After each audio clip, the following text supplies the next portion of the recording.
Nambaka es la prisión de máxima seguridad más peligrosa del mundo, situada en una isla remota de la que nadie ha logrado escapar con vida, hasta que un prisionero de la celda 13, llamado Hugo y poseedor de habilidades secretas de rango SS, decide huir junto a sus compañeros para salir vivo de ese infierno. El supervisor ordena cerrar todas las rutas de escape, pero los reclusos atraviesan una puerta metálica. Uno de ellos con gorra azul revela trampas láser invisibles usando una carta especial y guía al grupo con movimientos precisos, mientras otro prisionero con camisa negra a rayas desactiva las trampas descifrando la contraseña. Tras activar más defensas, el grupo avanza por un conducto lleno de gas omnífero, esquiva una enorme esfera y evita por poco una electrocución, para finalmente regresar a una zona segura por el mismo túnel. Furiosos, el alcaide y el supervisor envían a Yamada para detenerlos, pero Yamada se pierde de inmediato por su pésimo sentido de orientación, mientras los reclusos continúan escapando sin obstáculos. Poco después se enfrentan a hombres armados. Nico se lanza para proteger a su amigo y recibe un disparo que resulta ser solo un tranquilizante que no le afecta, así que aprovechan la confusión y logran huir. Más adelante se topan con perros extremadamente peligrosos, pero Nico logra calmarlos sin dificultad y el grupo continúa. Al llegar a una enorme puerta de hierro que simboliza la libertad, encuentran al supervisor esperándolos, lo atacan con todas sus fuerzas, pero él es muy superior y los derrota con facilidad antes de devolverlos a la prisión. Sorprendentemente, los reclusos no se deprimen demasiado, ya que Nambaka ofrece buena comida, grandes baños, gimnasio y comodidades poco comunes. Tiempo después, Hugo de la celda 13 intenta escapar nuevamente, pero es capturado de inmediato y al regresar habla de una persona misteriosa y atractiva que vio en el camino, lo que lleva al grupo a la sala de visitas, donde descubren que se trata del hermano menor del supervisor. Tras una conversación tensa, Hugo revela que busca a un hombre con una cicatriz roja en el cuello, responsable de haberlo encadenado, y declara que su único objetivo es vengarse. Al día siguiente, el supervisor descubre que Hugo no está en la celda 13, pero en realidad solo estaba dormido en la sala de guardia nocturna porque sus compañeros roncan demasiado. Mientras tanto, los reclusos elogian la comida, el chef se emociona y les regala pastel, luego Hugo resuelve un cubo de Rubik en segundos y supera sin esfuerzo un rompecabezas aún más difícil. Cansado de sus travesuras, el supervisor los obliga a construir muebles. Nico crea un robot de madera y es castigado, luego Hugo presenta un mueble con un mecanismo oculto que termina golpeando al supervisor en el rostro. Exhausto, el supervisor consulta con su asistente sobre los problemas constantes causados por los reclusos de la celda 13 y más tarde se reúne con la alcaide, donde revisan los perfiles de Nico, el recluso 69 y el recluso 11, revelando que la mayoría de sus fugas anteriores no fueron por maldad, sino por razones absurdas como miedo a las agujas, mala comida o una cita importante. Finalmente aparece Hugo, el recluso 15 de la celda 13, conocido como el rey de las fugas, arrestado por robo tras escapar de su primera prisión el mismo día en que ingresó, y cuando el alcaide pregunta por qué sigue escapando, el supervisor responde con total seriedad que simplemente es su pasatiempo. Al día siguiente, Hajime es detenido por su asistente entre sollozos, quien se queja de que los reclusos de la celda 13 lo acosan constantemente. Hajime le dice que deje de llorar y se comporte como un hombre, pero el asistente sigue relatando sus terribles experiencias, así que Hajime lo regaña, le dice que no les tenga miedo y que contraataque si es necesario, aunque el pobre no deja de llorar y confiesa que las burlas constantes lo hacen querer renunciar. Hajime le explica que renunciar no es la solución, que debe sentirse orgulloso de ser guardia de prisión, y que si puede mantener este trabajo entonces podrá con cualquier cosa. Luego le enseña a usar las debilidades de los reclusos en su contra, empezando por el recluso 11-1, cuya mayor debilidad son las mujeres atractivas, por lo que una revista llena de chicas bonitas lo mantendrá ocupado. Luego el recluso 69 Rock, obsesionado con la comida y las peleas, al que solo hay que darle un menú emocionante. Después el recluso 25 Nico, el más fácil de controlar con solo ponerle un anime para ver, y finalmente Hugo, el más problemático de todos, ya que escapar de prisión es su único pasatiempo, por lo que para controlarlo deben manejar cuidadosamente al resto del grupo. Tras esta larga lección, Hajime vuelve a su trabajo y se reúne con la alcaide, quien le informa sobre un nuevo recluso y le pide que lo asigne a la celda 13, comentando el posible impacto que tendrá en los demás, especialmente por el historial de capturas y fugas de Tsukumo. Al salir de la oficina, Hajime se encuentra con su asistente, quien emocionado cuenta que logró mantener ocupados a los reclusos siguiendo sus consejos, y poco después los internos de la celda 13 se enteran de la llegada del nuevo compañero. En ese momento, Tsukumo aparece con una entrada estilo ninja que deja a todos asombrados, todos excepto Hugo, quien se muestra escéptico y afirma que todo es una farsa, así que Tsukumo presume sus métodos de escape, pero Hugo sigue sin creerle y es desafiado a una competencia de fugas para demostrar quién es mejor. Molesto, Hugo lo arroja al suelo antes de aceptar el reto, y más tarde, cuando el asistente va a revisar la celda, los reclusos lo ignoran por completo, obligándolo a retirarse humillado.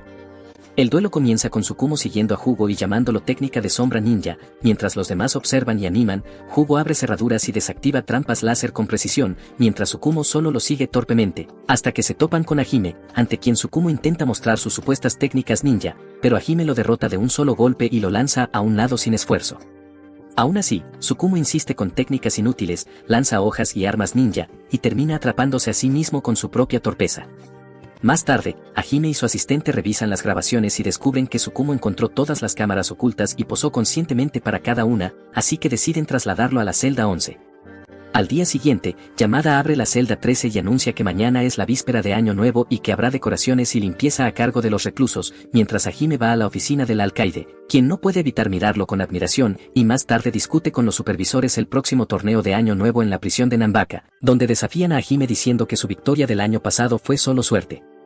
En la celda 13, los reclusos recuerdan los eventos del año anterior, celebran sus recuerdos y deciden escapar para marcar el inicio del nuevo año. Al día siguiente todos se reúnen para escuchar los anuncios del torneo, se explican las reglas, los guardias y reclusos de cada edificio formarán equipos, los guardias ganadores recibirán bonificaciones y los reclusos podrán elegir una recompensa, lo que emociona a la celda 13, que corre a pedirle a Hajime que los acepte en su equipo, aunque el asistente aclara que la decisión depende del alcaide, quien abusa de su autoridad y los inscribe de todos modos. Otros guardias se burlan de Hajime por quedarse con la celda 13, se inicia una competencia absurda entre equipos que entretiene a los reclusos, hasta que finalmente se anuncia la primera prueba, un concurso de caligrafía, lo que horroriza a los internos, quienes miran a Hugo con la esperanza de que pueda salvarlos de la eliminación. Hugo toma su pincel con calma y comienza la prueba de caligrafía, pero pronto todos se dan cuenta de lo terrible que es, quedando claro que Hugo solo es bueno escapando de prisión y en nada más. Por suerte, Yamato y Hajime impresionan a todos con una caligrafía perfecta y el supervisor explica que ambos son calígrafos certificados, gracias a lo cual el equipo avanza de ronda y la celda 13 consigue su primera victoria. Desde lo alto, la alcaide observa con mirada enamorada y desea que Hajime escriba su nombre. Se anuncia la segunda prueba, una competencia de machacar mochi y deruma drap, donde deben completar el mochi sin dejar que el deruma caiga al suelo, una prueba de fuerza y resistencia. Yamato trae un enorme martillo y se lo entrega a Hugo, quien lo deja caer de inmediato por no poder soportar su peso, mientras Roxy logra levantarlo y entra a competir junto a Yamato, quedándose Rock a defender el deruma mientras Yamato machaca. Rock se enfrenta a Liang, un antiguo rival del edificio 5 que busca venganza, quien aparece de repente y destruye uno de los bloques, iniciando una pelea llena de insultos. Liang rompe su martillo y encara a Rock, mientras Yamato lucha contra un oponente feo pero poderoso que se lanza con toda su fuerza, y Liang ataca furiosamente explicando que fue derrotado por Rock en el pasado y que entrenó toda su vida para vencerlo. Rock, sin embargo, está distraído soñando con el horno de piedra que pedirá como premio si gana el torneo, confundiendo a todos, hasta que de un solo golpe deja inconsciente a Liang y lo elimina. Inspirado por esto, Yamato adopta un enfoque más agresivo y también gana de un solo golpe, lanzando a su rival por los aires, asegurando otra victoria para la Sauda 13. La siguiente prueba es un juego de cartas llamado IQ Naneshu, donde uno y el supervisor Sato representan a la celda 13, y Sato se pregunta si uno podrá solo sin que le expliquen las reglas otra vez. Sato gana su partida al instante y deja a su oponente en shock. Luego uno parece tener problemas contra un rival atractivo que se burla de él por ser lento, hasta que Hugo afirma que uno es un genio y no necesita hacer trampas, momento en el que uno cambia su estrategia y derrota a su oponente leyendo su lenguaje corporal. El siguiente rival también cae de la misma forma, provocando la furia del equipo contrario, pero uno vuelve a ganar y clasifica a su equipo. Mientras tanto, Nico ve a alguien flotando mientras iba a recoger su medicina, entra en pánico y corre a avisar a Hajime, quien no le cree. Se anuncia la tercera prueba, una batalla de trompos gigantes similar a Beyblade, donde deben expulsar el trompo rival del escenario. El comentarista presenta a los equipos con burlas constantes, encendiendo los ánimos, hasta que anuncia un nuevo dúo y Nico reconoce de inmediato al hombre flotante, tirando de la ropa de Hajime para que mire. Nico salta de su asiento y empuja a Hajime sin querer, lo que provoca que Hajime lo golpee en la cabeza por su imprudencia, y como resultado ambos son obligados a competir juntos. El combate inicia y los rivales atacan primero a Hajime por ser el más fuerte, lo que enfurece a Nico, quien los golpea con una bola de hierro y los regaña por atacar 2 contra 1, emocionándose aún más cuando uno de los rivales con gafas trepa a la pared del estadio y decide dormir. Nico se enfrenta al hombre flotante y le ruega que le enseñe a flotar, insistiendo sin parar y llamándolo maestro, hasta que éste acepta entrenarlos y gana. Nico se llena de emoción, mientras Hajime lucha contra el rival con aspecto de mono bajo la atenta mirada del alcaide, que vuelve a fantasear con él. Hajime derriba a su oponente, pero el hombre flotante lo ataca por la espalda con un movimiento al estilo Goku, dejando a Nico maravillado, quien sigue elogiándolo incluso después de que Hajime lo aparte, molestando a todos. Nico le pide que le enseñe el movimiento y lo imita usando la técnica que Liang usó antes contra Rock, sorprendiendo al hombre flotante al demostrar que puede copiar y perfeccionar una técnica tras observarla solo unos instantes. Hugo y los demás comentan la increíble habilidad de Nico para imitar perfectamente cualquier técnica que le parezca genial, mientras Nico y el hombre flotante intercambian ataques hasta que Nico logra derribarlo una vez más y vuelve a pedirle que lo acepte como discípulo. El amigo del hombre flotante, que observa con calma desde lo alto, le explica a Nico que en realidad debería ser al revés, ya que el hombre flotante entró al torneo solo para encontrar a un maestro digno, lo que emociona a Nico, que salta sin parar pidiendo ser elegido y además confiesa que si gana el torneo pedirá como premio una consola de videojuegos, dejando a todos atónitos por su falta de ambición. El amigo del hombre flotante se enfurece, lo aparta de un empujón y lo llama infantil, mientras Hajime continúa luchando contra el hombre ojo de mono, que no deja de provocarlo y lo acusa de ocultar información sobre los reclusos de la celda 13 y de mentirle al alcaide. Hajime pierde la paciencia, lo levanta del cuello y lo arroja a un lado, provocando que otros equipos aprovechen la distracción para avanzar, mientras él sigue golpeando sin piedad al hombre ojo de mono y el alcaide vuelve a fantasear con él. La batalla continúa, Nico sigue intentando convencer al hombre flotante de aceptarlo como discípulo, y finalmente Hajime lanza su trompo y gana el combate, mientras Nico vence copiando los movimientos de Yupa al instante. La Sauda 13 gana esta ronda y avanza a la final, con Nico desmayándose de agotamiento en brazos de Hajime. Mientras todos se preparan para la ronda final, la alcaide permanece encerrada en su oficina leyendo en secreto un libro y sonrojándose, hasta que un guardia irrumpe, le quita el libro y descubre que está lleno de recetas dulces y saladas. Ella lo recupera de inmediato, lo abraza y afirma que solo lo leía por aburrimiento, aunque en realidad alimentaba sus fantasías no correspondidas. Poco después recupera su expresión autoritaria y se dirige al torneo, comentando con un guardia que Hajime volvió a asegurar la victoria como el año anterior, aunque ella lo interrumpe diciendo que el torneo existe para demostrar la fuerza de los guardias y mantener a los reclusos bajo control, hasta que se enfada con una broma y lanza al guardia por los aires. Mientras tanto, el hombre ojo de mono y otro competidor derrotado conversan en el hospital sobre su amarga derrota, mencionan a un tal Kai capaz de crear todo tipo de medicinas, y recuerdan que un agente anestésico no funcionó contra Nico por su pasado con las drogas. De vuelta en el torneo, el comentarista anuncia la siguiente prueba sin notar que uno de los participantes sangra por un encuentro previo con la alcaide, y ella presenta el evento final, una competencia para abrir un enorme barril de sake en equipos de 2, con un guardia y un recluso por equipo.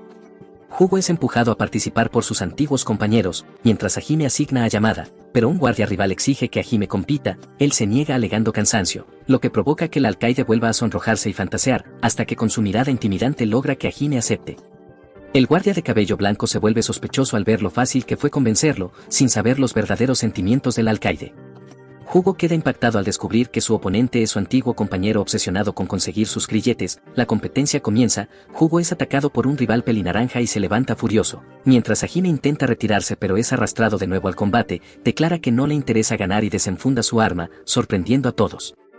Su oponente no nota una caja llena de objetos útiles para la prueba, el comentarista la anuncia, y Hajime aprovecha disparando balas de goma, mientras la alcaide lo anima como una adolescente enamorada, y aunque ambos equipos usan distintas armas, Hajime mantiene el control absoluto del combate.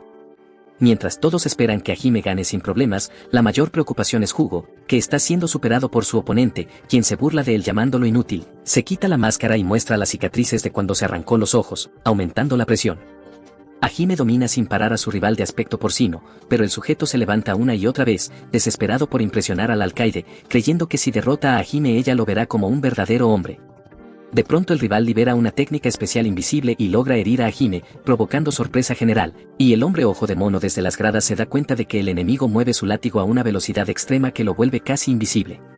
Al mismo tiempo Hugo es brutalmente golpeado, casi le aplastan el cráneo y es empujado contra la pared, mientras su enemigo amenaza con quedarse con sus grilletes. Hajime analiza la situación a distancia y, harto, lee el lenguaje corporal del rival de cabello blanco, contrarresta la técnica invisible y lo derrota con golpes precisos, desatando los vítores del público y la euforia del alcaide. Hugo sigue luchando contra el oponente pelinaranja, quien exige que se quite los grilletes, y Hugo responde que es casi imposible y que lo ha intentado innumerables veces, pero el rival se ríe y dice que solo el hombre de la cicatriz puede quitarlos. Al oír eso Hugo se tensa, recordando que ese hombre fue quien lo encadenó y le impidió liberarse desde entonces, y lleno de furia entra en un estado de rabia ciega, mientras el pelinaranja lanza un ataque ígneo y el público contiene el aliento. Hugo cae al suelo, reúne toda su voluntad, se levanta rompiendo las rocas que lo aprisionan y libera un aura salvaje y poderosa, declarando que persigue al hombre de la cicatriz porque es un sádico que manipuló su cuerpo y lo encadenó, jurando que jamás lo perdonará y lo destruirá cuando tenga la oportunidad. Mientras el torneo continúa, Tsukumo está solo en su celda cuando Yamato llega para escoltarlo a la sala de visitas, y allí Tsukumo se sorprende al ver a un visitante entusiasmado, intenta marcharse, pero el hombre lo detiene y revela ser su representante, quien encubrió su arresto fingiendo su desaparición. Tsukumo lo acusa de merecer el encierro y de colaborar con una directora que le robó la vida, su propia madre, a quien desprecia profundamente, y recuerda su pasado cuando ella quiso filmar una película de ninjas usando a un ninja real, lo llevó al bosque y descubrió que el joven Tsukumo entrenaba solo para convertirse en un shinobi y protegerse. Él se negó a revelar la existencia de otros, confesó entre lágrimas que había sido abandonado y que entrenaba para volverse más fuerte y reencontrarlos, y entonces ella lo abrazó, reveló ser su madre y prometió no abandonarlo nunca, entregándole una bufanda, pero todo fue una mentira para usarlo como actor. Deseando complacerla, Tsukumo entrenó no como shinobi sino como actor, fue criado para la fama, y ahora que conoce la verdad la odia con intensidad. El representante minimiza la mentira y afirma que debería agradecer el éxito, pero Tsukumo se niega, diciendo que debió ser un shinobi, y el representante responde que nunca fue bueno en ello, aunque sí tenía un talento natural para la actuación que la directora vio desde el inicio. Ella lo acogió para convertirlo en una estrella, y el representante insiste en que Tsukumo debería estar agradecido por la vida que tuvo, con dinero, fama y lujos, pero Tsukumo rechaza todo, dice que está perfectamente bien en prisión y, enfadado, se marcha y se encuentra con Hugo sentado afuera con un pequeño gato negro. Hugo se disculpa por haber escuchado la conversación y se burla de su rostro ahora que se quitó la máscara ninja, luego le pregunta cuál es su verdadera naturaleza, y Tsukumo admite que aunque le gustaba actuar, fingir ser otra persona lo hizo popular, pero nunca lo aceptaron por quien realmente era. Mientras acaricia al gatito, explica que su verdadero yo no era más que una herramienta para cumplir las fantasías del público y que no podía seguir viviendo con esa imagen, así que huyó y desde entonces ha estado perdido, ya que sus habilidades ninja resultaron inútiles y los demás reclusos lo descubrieron pronto, aunque como actor no era malo y logró mantener la farsa durante un tiempo. Tsukumo revela entonces la verdadera razón de su arresto, tras huir regresó a las montañas para retomar su entrenamiento como shinobi y buscar a los demás, pero entró sin saberlo en una propiedad privada y fue arrestado por allanamiento, creyendo que jugar a ser un fugitivo sería divertido, lo que terminó llevándolo a la prisión de Nambaka. Hugo encuentra la historia tan estúpida como divertida y le pregunta si piensa irse pronto, pero Tsukumo responde que no, que aquí se siente cómodo y puede ser el mismo, y Hugo le aconseja que no necesita fingir para nadie en prisión y que en el torneo puede mostrarse tal como es. En ese momento, al recordar al hombre de la cicatriz que le impuso los grilletes, Hugo estalla en furia y su ira provoca una transformación, los grilletes se fusionan con su cuerpo y ataca al rival de cabello naranja, destruyendo gran parte de la arena, aunque el enemigo desaparece por un instante. La alcaide ordena control de daños mientras cunde el pánico, todos quedan atónitos ante la transformación de Hugo y la devastación causada, pero Hugo, aún más furioso, lanza otro ataque contra el rival, que logra resistir y darle pelea. La alcaide se pregunta si la transformación de Hugo está ligada a los grilletes y sospecha que podrían estar volviéndolo inhumano, así que ordena a los guardias capturar a ambos reclusos, y supervisor Sato junto a los demás interviene. El rival lanza una enorme bola de fuego y continúa luchando, mientras Hugo exige información sobre el hombre de la cicatriz y lo amenaza con arrancarle los ojos, pero el oponente lo ignora y lo encierra en un círculo de fuego, amenazando con quemarlo vivo para librarlo de los grilletes. Supervisor Sato ordena evacuar la arena por el peligro creciente, pero uno y los demás reclusos de la celda 13 se niegan a irse y se esconden cerca por preocupación, mientras Yamato les advierte que Hugo está en serios problemas por atacar tanto a guardias como a reclusos.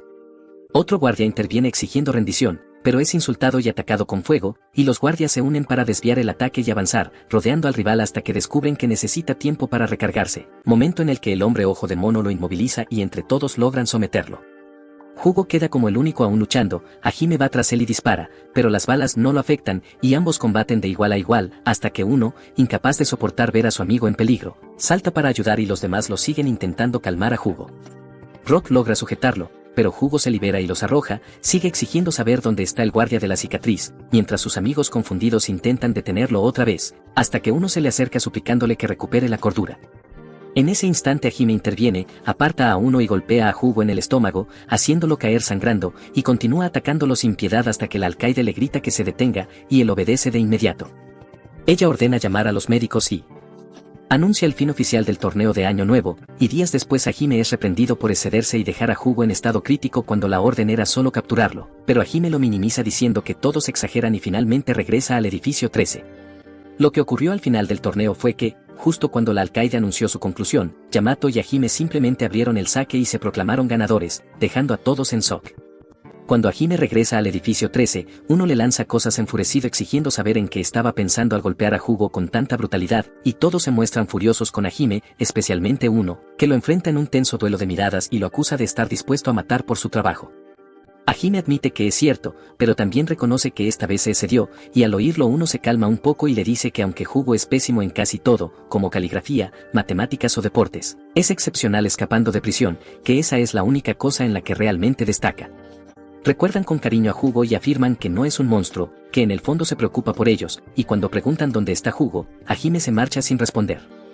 Afuera, Hajime se sienta buscando un poco de tranquilidad, hasta que uno de los guardias comentaristas se le acerca y le entrega un mensaje privado del alcaide, leyéndolo en voz alta y anunciando que Hajime del edificio 13 queda suspendido por 3 días, mientras se burla de él y Hajime baja la cabeza avergonzado. Mientras tanto, la alcaide llora en su oficina, sin querer suspender a Hajime pero haciéndolo por deber. 3 días después, Hajime vuelve al trabajo y le pregunta a su asistente si hubo problemas con los reclusos de la Sauda 13, y este le dice que sorprendentemente se portaron muy bien y ni siquiera intentaron escapar una sola vez. Mientras Hajime camina, el guardia de cabello blanco se le acerca y le informa que Hugo ha despertado, y Hajime responde que justamente iba a verlo, intercambiando miradas tensas y reproches sobre permitir que sus reclusos causen caos, hasta que Hajime señala que el pelinaranja causó mucha más destrucción con sus ataques de fuego que Hugo. Los otros guardias le explican que el recluso pelinaranja está encadenado en otro edificio y se niega a hablar si no es con Hugo, y aunque Hajime se burla diciendo que claramente tiene otras intenciones, los guardias insisten en que permitirles hablar podría ayudar a descubrir el origen de sus poderes, y uno de ellos le lanza un teléfono sugiriendo que al menos hablen por llamada. Hajime se burla de que obedezcan a prisioneros, pero termina aceptando. Más tarde, el guardia de cabello blanco visita al pelinaranja en su celda, quien comenta que si estuviera un poco más oscuro se quejaría, y al preguntarle cómo lo sabría si no puede ver, responde que es solo una suposición, antes de pedir hablar con Hugo. Al mismo tiempo, Hugo está retenido en una celda similar cuando Hajime lo visita, deja el teléfono frente a él, corta las cámaras y le pregunta si quiere liberarse de sus cadenas, lo que finalmente capta la atención de Hugo, que responde que no hay necesidad, hasta que Hajime enciende el teléfono y le dice que el pelinaranja está al otro lado de la línea. El pelinaranja empieza hablando del hombre de la cicatriz, revelando que también lo está buscando y que quería medir cuánto sabía Hugo antes de actuar, preguntándole si tiene alguna pista sobre su paradero o sus acciones.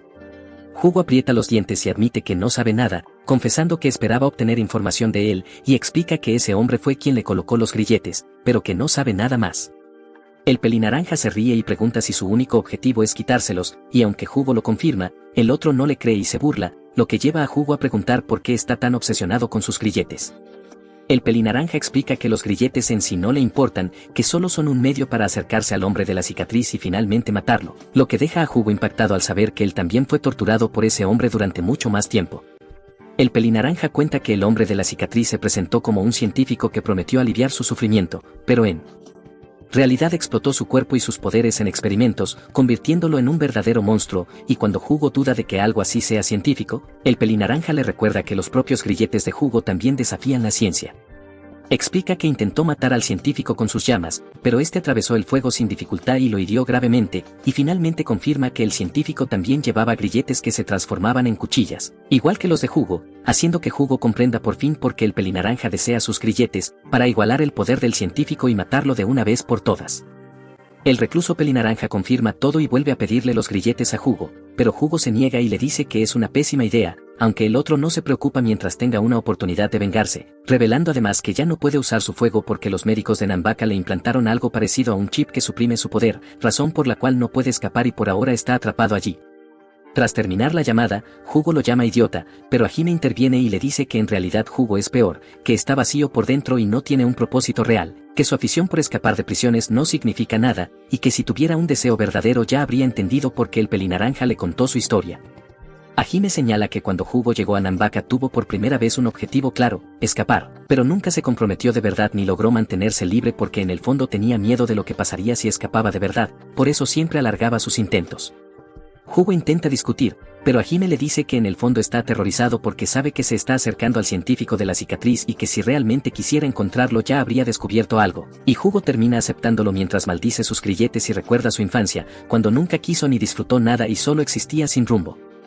Se da cuenta de que tampoco le importaba el torneo y que solo participó porque los demás lo hicieron, que nunca tuvo intereses reales, hasta que le pusieron los grilletes y por primera vez tuvo un motivo: encontrar al científico, aunque eso fue antes de entender lo que los grilletes realmente eran y el poder que escondían. Hugo piensa entonces en sus amigos y en cómo ellos encontraban sentido incluso en las cosas más simples, admite sentir envidia pero también reconoce que se divertía con ellos, y por eso nunca se esforzó de verdad en escapar. Aunque ahora teme que lo rechacen tras ver en qué monstruo se convirtió, se arrepiente de haberlos herido e incluso piensa en mutilarse. Hajime lo llama idiota y le dice que huir no solucionará nada, le pregunta por qué vino realmente a Nambaka, y Hugo primero dice que fue por el científico, pero luego se da cuenta de que se mentía a sí mismo y desesperado le pregunta qué debería hacer. Hajime le responde que como ganaron el torneo puede pedir cualquier cosa como premio, pero debe decidir rápido, y de pronto Hugo recuerda los deseos de sus amigos, lo que disfrutaban y entiende que nunca fue realmente feliz, solo se alimentaba de la felicidad de ellos, así que finalmente le dice a Hajime lo que quiere, una oportunidad, y Hajime acepta diciendo que Hugo será perdonado por lo ocurrido y podrá regresar a la celda 13. Durante los 3 días de suspensión de Hajime, la celda 13 queda impactada al enterarse de que ya no es su supervisor, ya que el guardia de cabello blanco Kenshiro toma su lugar, sorprendiendo incluso a los demás guardias, pues la alcaide insiste en mantener la paz en el edificio 13 con la cooperación de todos. Kenshiro, aunque molesto, asume el cargo y realiza múltiples inspecciones, informando a los reclusos sobre el estado de Hugo y explicando que está siendo tratado en una instalación especial sin visitas permitidas, mientras los internos se sorprenden al ver a los chicos guapos de la enfermería fingiendo estar gravemente heridos pese a sus lesiones leves. El médico les pide paciencia y advierte que Nico podría sufrir secuelas por su habilidad de imitación, que pudo causarle algún tipo de infección, y en ese momento entra una enfermera robot llamada Kavya, provocando que Uno y Rock se enamoren al instante, mientras Nico pide sin pudor dormir en su regazo, acosándola sin descanso. Al segundo día de la suspensión, la situación empeora cuando asignan como supervisor a un inquietante guardia pelirrojo, el ambiente se vuelve pesado al mencionar a Hugo y los reclusos hablan de cuánto les afecta su ausencia, por lo que deciden animarse creando un Hugo falso dibujando su cabeza en un periódico. Cansado de sus tonterías, el nuevo supervisor les da una lección sobre la estructura de Nambaka, proyecta un mapa de Japón, muestra las instalaciones de la prisión y revela que incluso hay un cine exclusivo para guardias, destrozando las ilusiones de Nico, y explica que los reclusos son agrupados según sus crímenes, rasgos y habilidades. Mientras tanto, Uno se queda dormido abrazando al Hugo falso, lo que enfurece al supervisor que le da una patada y luego reparte puntos, otorgando 9 a Rock y Nico, pero solo 2 a Uno, lo que provoca una discusión infantil justo cuando llega el asistente a investigar el ruido y también es tratado con grosería. A pesar de estar suspendido, Hajime sigue trabajando en papeleo, preocupando a su hermana, y en el tercer y último día de la suspensión un supervisor con aspecto de mono toma el mando, queda satisfecho con el informe del asistente, pero al revisar la celda 3 encuentra a todos dormidos y los reprende furioso por perezosos, haciendo que salten de la cama aterrados ante la idea de acabar en uno de los entrenamientos infernales de Yamato. Pero Yamato los encontró enseguida e intentó convencerlos de unirse a su sesión de entrenamiento, algo que los reclusos temían como si les fuera la vida en ello, mientras Tsukumo, entusiasmado, se unía sin dudar y hablaba de la importancia del entrenamiento para un ninja, para gran alegría de Yamato.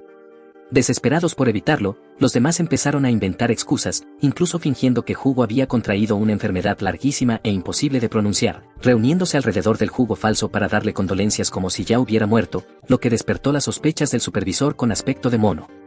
Cuando Rock intentó poner otra excusa, el supervisor ordenó a Yamato que se lo llevara arrastrando, y mientras tanto reflexionó sobre el desempeño de Hugo en el torneo y decidió que ya era hora de que todos se marcharan, aunque uno se escondió detrás de Nico en señal de desafío. El supervisor dudó al no querer provocar a Nico y causar otro estallido como el del torneo que lo obligara a escribir disculpas oficiales, hasta que Rock, percibiendo la tensión, aclaró que Nico ya había tomado su medicina ese día y que se comportaría con normalidad, aunque aún así quiso que Uno y Nico compartieran su destino mientras Yamato se lo llevaba. Después de eso, Yamato sometió a los reclusos restantes a un entrenamiento brutal hasta dejarlos casi exhaustos, y así pasaron los 3 días de suspensión de Hajime, regresando finalmente al presente. Hugo fue liberado por fin de su encierro y disfrutó del cielo azul tras tanto tiempo, pero Hajime lo arrastró de vuelta al edificio 13 y en el camino Hugo le preguntó por qué el recluso pelinaranja le había contado todo aquello, a lo que Hajime respondió que no lo sabía con certeza, pero sospechaba que quería que Hugo persiguiera al científico, ya que al haber perdido sus poderes de fuego no podía vengarse por sí mismo. Hajime añadió que probablemente el científico le puso los grilletes a Hugo para perfeccionarlos para su propio uso, tratándolo como un simple conejillo de indias. Cuando Hugo regresó a su celda, todos se alegraron de verlo excepto uno, molesto porque Hugo los había dejado, aunque pronto se calmó, y el grupo le contó todo lo ocurrido en esos 3 días, provocando que Hugo sintiera un profundo remordimiento y se disculpara por perder el control y ocultar tantas cosas durante el torneo, expresando cuánto lamentaba el dolor que les causó.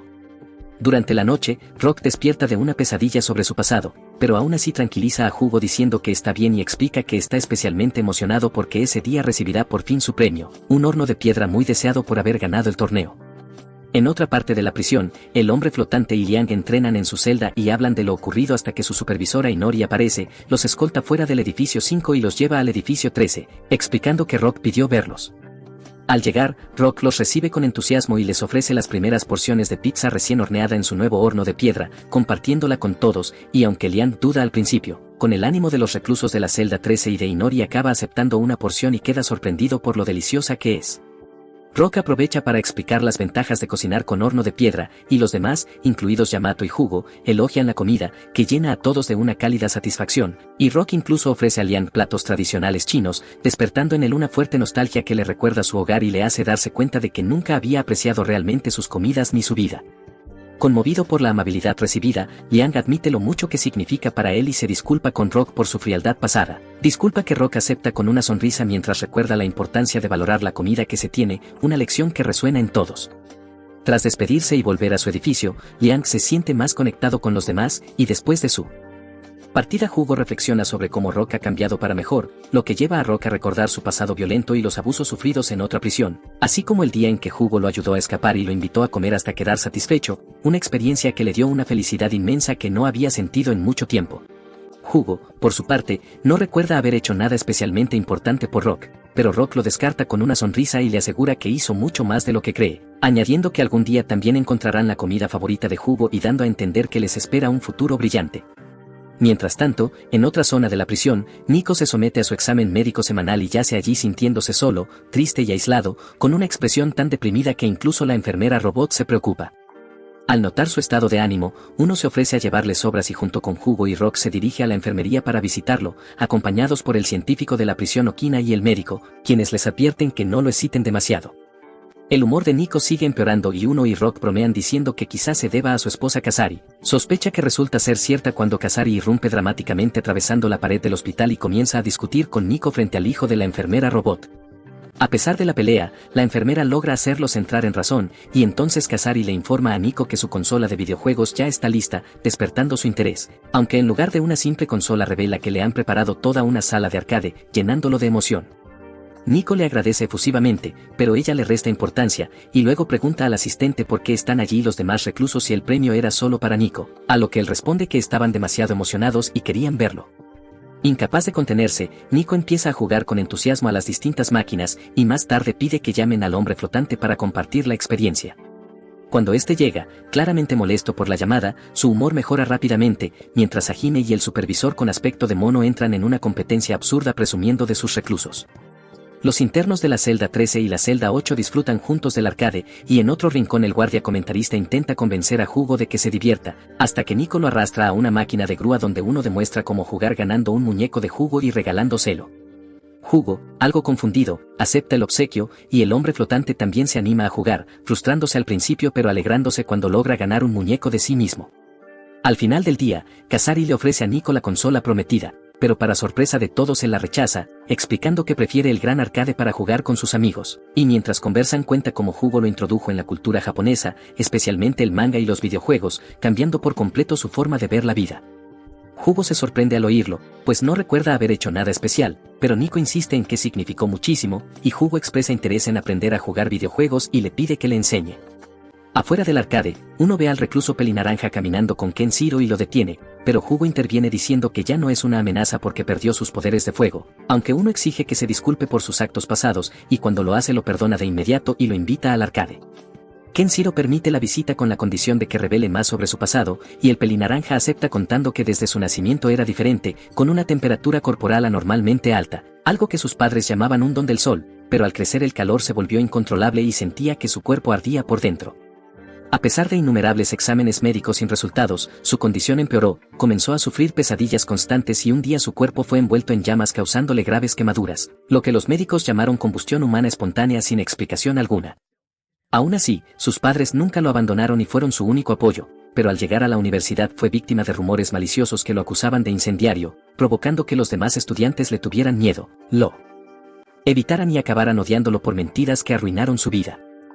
Sintiendo una profunda tristeza y soledad, el recluso Pelinaranja abandonó la universidad y regresó a casa con la esperanza de encontrar consuelo junto a sus padres, pero al llegar su mundo se derrumbó aún más al encontrar su hogar envuelto en llamas, y para su horror el mismo hombre que había difundido los rumores en la universidad estaba allí acusándolo de haber provocado el incendio.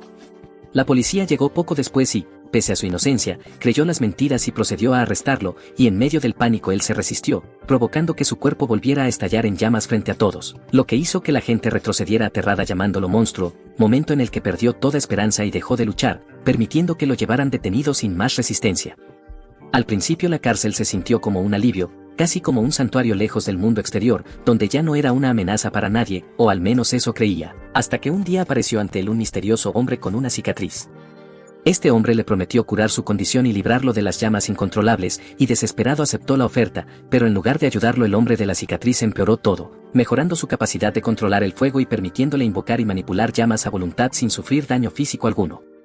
Esto lo enfureció, ya que no quería dominar el fuego sino deshacerse de él y llevar una vida normal, y cuando expresó su rabia fue ridiculizado por Elf, otra figura implicada en el plan, quien reveló que se había hecho pasar por estudiante en la universidad y que fue él quien lo incriminó, como parte de un complot para usarlo en experimentos retorcidos. En un ataque de furia, el recluso Pelinaranja atacó a Elf e intentó matar al hombre de la cicatriz con sus llamas, pero este era mucho más poderoso de lo que imaginaba. Cortó el fuego sin esfuerzo con sus cuchillas y durante el combate le arrancó uno de los ojos, dejándolo marcado para siempre. Al terminar su relato, el recluso Pelinaranja duda de que Kenichi le crea, ya que no tiene pruebas, pero aún así expresa alivio porque ya no puede usar el fuego y siente que esa etapa de su vida ha quedado atrás. Para su sorpresa, Kenichi sí le cree y le explica que antes de ser guardia de prisión trabajó como policía investigando casos de experimentación humana con reclusos, pero renunció cuando nadie tomó en serio sus hallazgos, decidiendo convertirse en guardia para seguir buscando justicia desde dentro. Kenichi promete ayudarlo a exponer a quienes abusaron de él y llevarlos ante la justicia, y ambos se dan la mano formando un vínculo inesperado basado en su deseo compartido de revelar la verdad. Mientras tanto, en otra parte de la prisión, uno de los chicos guapos discuten acaloradamente porque uno invitó a los reclusos del edificio 3 a participar en la creación de la nueva sala de arcade, algo que no le agrada al otro, aunque pese a la discusión uno es arrastrado al salón vacío donde explica que quiere que el arcade sea un proyecto conjunto entre los reclusos y no algo que haga solo. Poco después llegan a Hime, Mado y el asistente con un juego de muebles comprado con el dinero que uno había ganado, y enseguida entra el supervisor con aspecto de mono acompañado por los reclusos de la celda 8, cargando una vieja mesa de mahjong. Justo cuando empiezan a acomodarse, el guardia comentarista aparece de forma exagerada empujando a varios con su enorme colección de juegos, que incluye dardos, mesas de billar y más, llenando de emoción a los reclusos mientras Hime, como siempre, se muestra molesto por el caos. Los chicos guapos impresionan a todos demostrando sus habilidades en los dardos y el billar, y poco después llega Kenichi acompañado del recluso Pelinaranja para que también se una a la diversión, cerrando el ambiente con una sensación de convivencia inesperada. Más tarde Hime ordena que todos regresen a sus celdas, pero su orden es recibida con fuertes protestas de los reclusos que siguen disfrutando del arcade. Esa noche Hugo y uno se sientan juntos a reflexionar sobre lo ocurrido, y Hugo, cargado de culpa, se pregunta si realmente merece divertirse así después de la vida que ha llevado y de su tiempo en prisión. Uno, con su habitual franqueza poco delicada, enumera razones por las que quizá no lo merezca, pero enseguida añade que, pese a todo su pasado, Hugo sigue siendo una buena persona, animándolo a socializar más y a aprender a disfrutar la vida incluso dentro de la prisión. Confortado por esas palabras, Hugo se escapa de su celda y sale al exterior, donde contempla el cielo nocturno en un raro momento de paz y libertad, aunque esa calma se rompe de golpe con la aparición inesperada de Elf, dando a los acontecimientos un cierre inquietante. Elf se burla de Hugo y le dice que lo haga reír, y ante la confusión y el nerviosismo Hugo no lo reconoce, mientras Elf se teletransporta a un tanque de agua cercano insinuando que ya jugaron juntos en el pasado. Vuelve a teletransportarse y aparenta apuñalar a Hugo, pero solo es una ilusión, y continúa apareciendo y desapareciendo preguntándole si recuerda al hombre que arriesgó todo para protegerlo. Frustrado, Hugo exige explicaciones, pero Elf lo provoca llamándolo Espécimen 15 y exigiendo que use las armas que le dieron para recolectar más datos, a lo que Hugo se niega furioso, jurando no dañar a otros con las cuchillas impuestas. Enfadado, Elf lo inmoviliza y clava un cuchillo en su mano ordenándole que deje de insultar a su maestro, y mientras divaga sobre cómo debió matarlo antes, Hugo recuerda a un hombre que sacrificó su vida para ayudarlo a escapar. Enfurecido, Elf amenaza con matar a todos los que rodean a Hugo, aunque su misión sea llevarse solo su cerebro, y traza una línea burlona sobre su rostro, pero Hugo, desesperado, libera su brazo espada con control, se libera y rompe el arma de Elf, revelándose una vez más que todo era una ilusión. Satisfecho con los datos obtenidos, Elf se retira instando a Hugo a usar más sus cuchillas, niega conocer a alguien llamado Mai y advierte que volverá, amenazando con usar a sus amigos como ratas de laboratorio antes de desaparecer. Sacudido por lo ocurrido, Hugo teme por la seguridad de sus amigos, y al día siguiente, aunque Rock nota algo extraño, Hugo insiste en que está bien, pero esa noche decide protegerlos escapando de Nambaka para siempre. Sin embargo Nico y Rock despiertan decididos a acompañarlo, y cuando la alarma suena y la prisión entra en confinamiento total, Hugo llega a la última puerta y encuentra a Hime esperándolo. Para proteger a sus amigos, Hugo los encierra detrás y se prepara para enfrentar a Hime solo, iniciándose un combate feroz en el que ambos liberan toda su fuerza, hasta que justo antes de que escale aún más, llega Sato y abre la puerta permitiendo que y Rock intervengan. Ellos detienen la pelea y recuerdan a Hugo las promesas que hicieron juntos, y al comprender que su lugar está con sus amigos, Hugo jura protegerlos y no huir nunca más. Mientras tanto, al otro lado del océano, existe una prisión ultrasecreta e inexpugnable, conocida como la número 1 del mundo y de la que nunca hubo fugas, hasta ahora.